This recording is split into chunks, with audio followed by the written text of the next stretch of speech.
de luz, nasce do amor e nos conduz a paz você vida divina.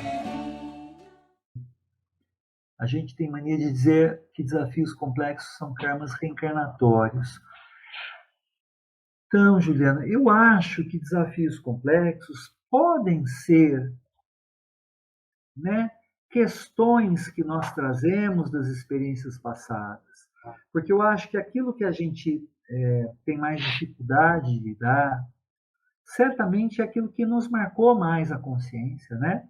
É o desrespeito às leis divinas que talvez nos desestabilizou mais, aquilo vem como uma prioridade. Então, se eu tive questões, por exemplo, no campo da sexualidade, de profundo desregramento, eu vou vir com questões talvez mais marcantes disso, né, nesse campo, mas para me frear, para me limitar, para me fazer refletir, para me fazer pensar.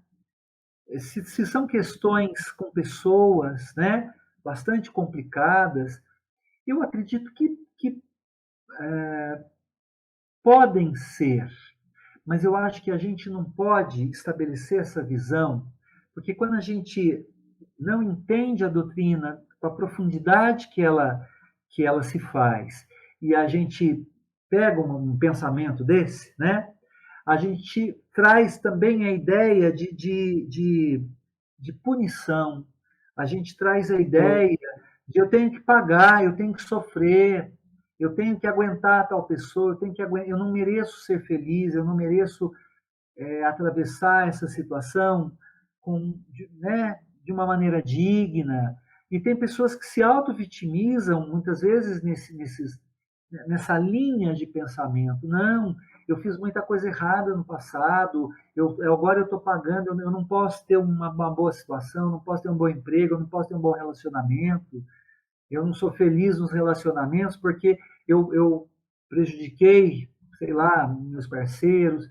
E a pessoa não percebe que, na verdade, mediante né, esse processo de consciência patológico, doentio, essas crenças desequilibradas, e esse desequilíbrio vem lá, sim, do mal feito, né, do descumprimento da lei, mas não para ser registrado dessa maneira. Porque quando se registra dessa forma, a pessoa fica se autopunindo. Ela não vai se arrepender, expiar e se reparar. Ela vai se arrepender, mas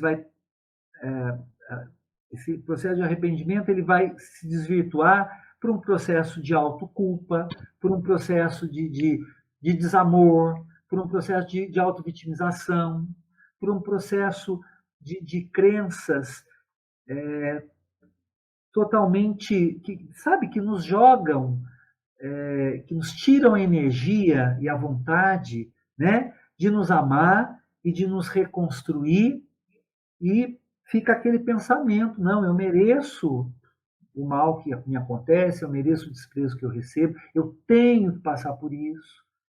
E nós não temos, o processo de expiação não é esse processo de punição. O processo de expiação é um processo de autorreconhecimento, de aprendizado, mas com misericórdia, com fé, com tolerância, né? Onde a gente vê um companheiro, uma companheira, um filho, uma pessoa próxima ali da família, que é um desafio para a gente lidar com aquela personalidade, com aquela situação, mas assim, onde você já começa a ver, gozado, ela é difícil, essa pessoa me inspira algumas coisas, mas eu sinto também um amor, eu sinto também um desejo de que as coisas fiquem bem. Então, quando a gente vê o lado positivo e quando a gente se entrega a esse processo de refazimento e de reparo, não é fácil, é difícil, mas esse peso sai, esses valores equivocados saem, e a gente entende que nós estamos num processo que se estabelece porque Deus nos ama e não porque Deus nos põe, né? Porque a gente é muito forte essa questão. eu sou punido porque ninguém me ama, porque Deus não me ama, eu sou os processos depressivos que levam às questões de suicídio, a gente estava estudando, fazendo palestras sobre isso, esses próprios processos nascem da gente não querer fazer esse processo de arrependimento, expiação no bem e reparo. A gente percebe que tem ali algo que precisa ser resolvido, mas a gente potencializa aquelas dores, aquelas emoções, a gente se entrega a uma tristeza que vai se tornando cada vez mais profunda, que se transforma em culpa, que se transforma em arrependimento, em desamor. E daí entram os processos obsessivos, porque a gente vem para ser forte e para ajudar. Mas quando a gente não consegue ter essa força, a gente se afunda e a gente traz outros conosco. Inclusive os chamados obsessores, que muitas vezes são nossas vítimas do passado, não são nossos algozes.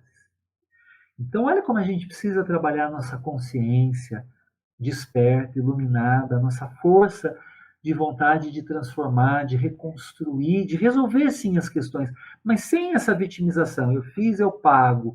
Está acontecendo porque lá atrás tem um babado forte ali que vai me perseguir, que vai me punir. Não, né? Deus não age assim. Olha a Ângela aí.